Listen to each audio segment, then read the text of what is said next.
Facebook မှာ post တင်တဲ့အခါတယောက်တည်းကိုပဲမြင်စေချင်တယ်ဆိုရင်ဘယ်လိုတင်ရမလဲဆိုတာကျွန်တော်ဒီနေ့တင်ပြသွားမှာဖြစ်ပါတယ် Facebook မှာကျွန်တော်တို့ post တင်တဲ့အခါ public ချပြထားလို့ရတယ်လို့မိတ်ဆွေများအတွက်လည်းကိုယ့်မိတ်ဆွေများတီးတန်လည်းလုပ်လို့ရပါတယ်အဲ့လိုပဲတယောက်တည်းအတွက်ကျွန်တော်တို့ဘယ်လိုတင်ရမလဲဆိုတာကိုမေးထားတယ်ကျွန်တော်မိတ်ဆွေလည်းရှိတဲ့အတွက်ကြောင့်ကျွန်တော်ဒီဗီဒီယိုလေးကိုလုပ်လိုက်ရခြင်းဖြစ်ပါတယ်သိတဲ့လူတွေအတွက်တော့လည်းခဲရင်တဲ့ကိစ္စတစ်ခုတော့မဟုတ်ပေါ့ခင်ဗျာသို့တော့မသိသေးတဲ့တန်ငယ်ချင်းများအတွက်ကျွန်တော်ဒီဗီဒီယိုလေးကိုလုပ်လိုက်ရခြင်းဖြစ်ပါတယ် Facebook မှာ post တင်တဲ့အခါတယောက်တည်းကိုပဲမြင်ခွင့်ပြုထားပြီးတော့ကျန်တာတွေအားလုံးမမြင်ရအောင်ကျွန်တော်တို့ post တင်တဲ့ news နဲ့လေးတစ်ခုကိုဒီကနေ့မျှဝေသွားမှာဖြစ်ပါတယ် Facebook application တွေကိုဝင်ရမှာဖြစ်ပါတယ်ခင်ဗျာ Facebook ထဲကိုဝင်လိုက်ပါ Facebook မှာဒီမှာ post တင်မယ်ဆိုရင် what on your mind ဆိုတဲ့နေရာလေးထဲမှာကျွန်တော်တို့ post တင်ရမှာ post တင်ရတာဖြစ်ပါတယ်အဲဒီခါမှာကျွန်တော်တို့က privacy ကိုဒီမှာကျွန်တော်တို့ frame လို့ရွေးထားပါတယ်အဲ့ဒီနေရာမှာကျွန်တော်တို့က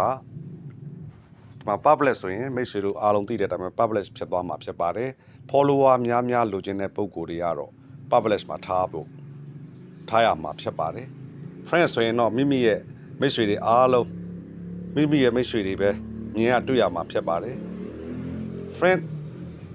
accept ဆိုလို့ရှိရင်ဒါကိုရှန်လှပ်ပြီးကြံတဲ့လူကိုမိမိမြင်စေချင်တဲ့လူကိုမြင်စေချင်တဲ့လူတွေကိုအားလုံးဖွက်ထားလို့ရပါတယ် Simo ဆိုတဲ့နေရာကိုတွားလိုက်လို့ရှိရင်ဒီမှာအောက်ဆုံးမှာတော့မိတ်ဆွေတို့သိတဲ့အတိုင်းပဲကိုယ့်အတွက်တီးတန့် Facebook မှာပုံတွေကိုမိသားစုပုံတွေကိုယ့်ရဲ့အရေးကြီးတဲ့ဟာတွေကိုမိတယောက်တည်းပြန်ကြည့်ဖို့အတွက်ထားတဲ့စနစ်ဆိုရင် only me မှာပဲကျွန်တော်တို့ထားရှိပါတယ်အခုကကျွန်တော်တို့ကတယောက်တည်းအတွက်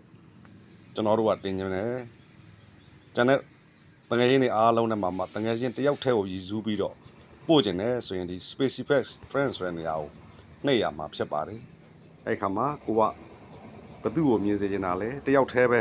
ကျွန်တော်မြင်စေချင်တယ်ဆိုဥပမာကျွန်တော်ရွေးလိုက်ပါတယ်တရားကိုဟုတ်ကဲ့ဒီမှာရွေးလိုက်ပါတယ်ပြီးရင်ကျွန်တော်ဒီမှာဒန်းကိုနှိပ်ပါတယ်ဒီမှာဒန်းကိုနှိပ်လိုက်ပါတယ်ခင်ဗျာဒါဆိုလို့ရှိရင်မိတ်ဆွေကြည့်လိုက်ပါကျွန်တော် post တင်လို့ရှိရင်ဒီအပေါ်ထဲမှာကျွန်တော်တယောက်တည်းမြင်စေချင်တဲ့ပုံကိုရဲ့ပုံဟာ